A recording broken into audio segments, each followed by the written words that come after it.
Welcome back to the channel. I have not finished this wall, which will hopefully be my backdrop eventually. With that being said, today's video is about furniture making. Why am I gonna make furniture? Well, let me tell ya. My partner Nathaniel is such a cool human being. He loves to make things just like I do, but the space that he has in the house that's supposed to be his workshop for his maker things so that he can have the space to really play with stuff and tinker has kind of been a dumping ground of sorts for the last few months. So, since it's been such a mess and I know that he would really appreciate having that space back, I really want to create a space that is super functional for him, and my mom and I were watching Hack My Home on Netflix, and some of the furniture that they brought into the spaces of the families on that show really inspired me to want to create a couple pieces with some of those mechanisms I saw. I'm going to figure out all of the math today, go to the store and pick up what I can. I will meet you back whenever I've got my budget figured out. All right, it's day 2 of all of this because, funny story, I went to Lowe's and got all of the wood, I got it all cut, all of that good stuff.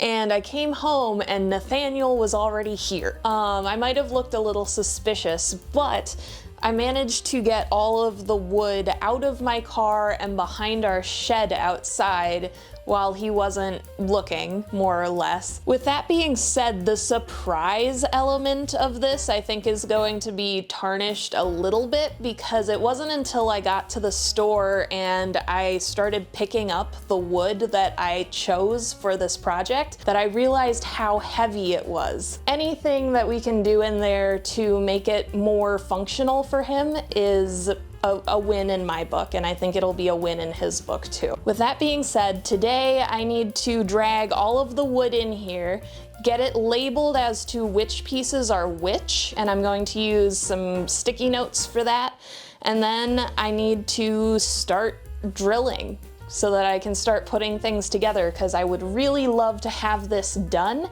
in time to install it and have it ready for him when he gets home. The other fun part of this is that I went and got the wood that I needed, but I had to substitute maple for a few of the pieces where I was previously going to use birch because it's a little bit cheaper than the maple, which meant that overall I spent about $50 more than I budgeted for just for this piece. But I think it's a really cool learning opportunity for me, especially because I went to Lowe's and I wasn't sure if they were going to be able to cut down all of the wood for me, but they totally were able to. And I got to meet the sweetest human being on earth who helped me out with the saw and all of that good stuff.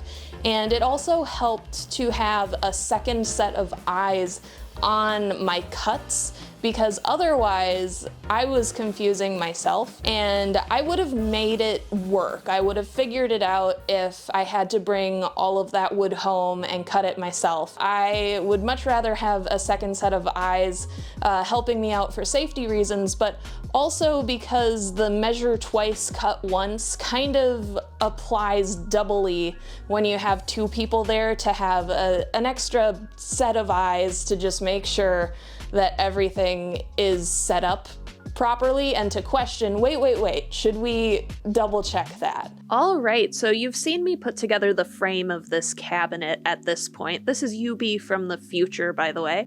And I used a pocket hole guide, basically, to create the inside shelves, which was new to me for sure, but I had watched enough YouTube videos on how to make bookshelves that this seemed like the right tool to be using. I also bought screws that were a little too long for what I was doing, so nothing was quite perfect in all of this, but it did end up with a functional cabinet by the end. And for my first carpentry project, you know, I'm very, very proud of that. The shelves that I'm putting in here are all birch, and the frame ended up being all maple. I kind of talked about the differences in the wood a little bit earlier, but that's kind of what we ended up with, and I'm showing off some of the imperfections here. It was a very heavy cabinet, and it was very tough to actually get into the workshop, which is the next step that I had to take in doing all of this, is I had to clean up this corner where I had planned to put the cabinet. And you can see it was a pretty tall order, but we got her done, and it was around this time that Nathaniel said, "I'll be home in about an hour, hour and a half," which was definitely early from what I had banked on and what normally happens. So I was on a crunch at this point, and I had to kind of stop recording as I went, which is why you're getting UB from the future, like a couple months later, maybe 3 or 4 months. But I digress. Some of this stuff was screwed into the wall, and so I had to kind of move quickly and get everything off the wall, out of the way, so that I could move the cabinet into place before Nathaniel got home, which was a tall order for sure. But let's see what he said. You can put stuff in there. I was almost thinking your soldering iron and stuff would make sense. And then obviously we've still got more storage down here. And then I want your opinion on, would it be easier for you if I put a little hinge on this and then it came down? And then you'd have to adjust it. Or if I put like a handle here and it came up. I think the way it is now makes sense. Yeah? Okay. You're amazing. I try. So now I see why you're looking at hinges. Yeah. And then be careful here because I haven't sanded these down yet. I'm really exhausted. That's fair. Do you like? I do like. Okay, cool. Hello, it's UB from the future again, and I just wanted to close out this video by kind of showing you that we've used this more so than the inside so far. Nathaniel hasn't had a chance to really play with utilizing this inside space. He'll find a project that he's really into for a weekend and be able to play with this.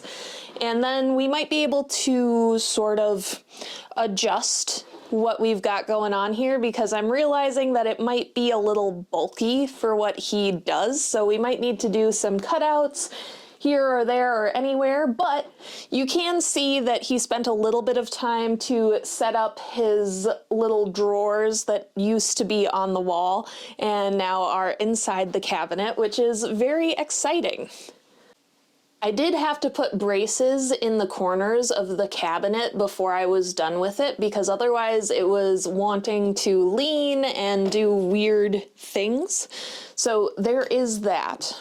In summary, this was a project that I really enjoyed. I know that I didn't do the best job at it, but it felt good to play with something like this and have that experience under my belt, because otherwise I've always been kind of scared of power tools and not been super into building big things. I've always had people help me build the big things so that I could decorate them and what have you, but this was a really great learning opportunity, and I'm glad that I did it. Thank you so much for tuning in and for getting to the end of the video. I will give you 1,000 experience points just for that. Thank you to my patrons, Mark, Nathaniel, Twyla, and Liam. You guys are rock stars, and thank you for your continued support. If you want to see more projects like this happen, you can support me doing them on patreon.com/ubdraws. Otherwise, don't forget to like and subscribe, drink some water, and I will see you again soon.